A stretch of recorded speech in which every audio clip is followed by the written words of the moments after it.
હું એડવોકેટ નરેન્દ્રભાઈ નકુમ, હું મહાનગરપાલિકાની ચૂંટણીમાં આમ આદમી પાર્ટીના ઉમેદવાર તરીકે વોર્ડ નંબર 8માં ઊભો રહેવાનો છું. આવતીકાલે નોમિનેશન ભરવા જવાનો છું. 11:30 વાગે મારા નોમિનેશન ભરવાનું છે આવતીકાલે.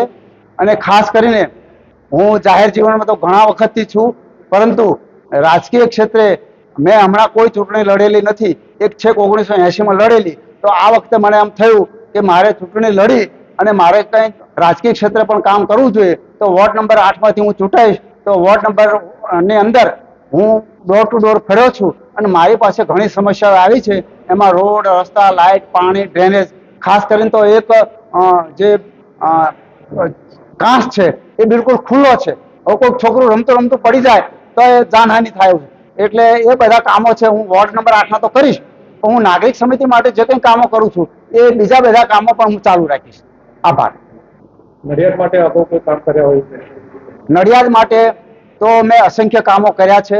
એને ગણાવવા જઈએ તો ઘણી બધી વાર લાગે, પણ મુખ્ય કામો કહીએ તો તલાટી બાગ, જે તલાટી બાગ આ લોકો લારી ગલ્લાને હવાલે કરવા માંગતા હતા, અમે કોર્ટમાં ગયા, અહીંયા જીતી ગયા. પછી નગરપાલિકા આગળ કોર્ટમાં ગઈ, ત્યાં અમે જીતી ગયા.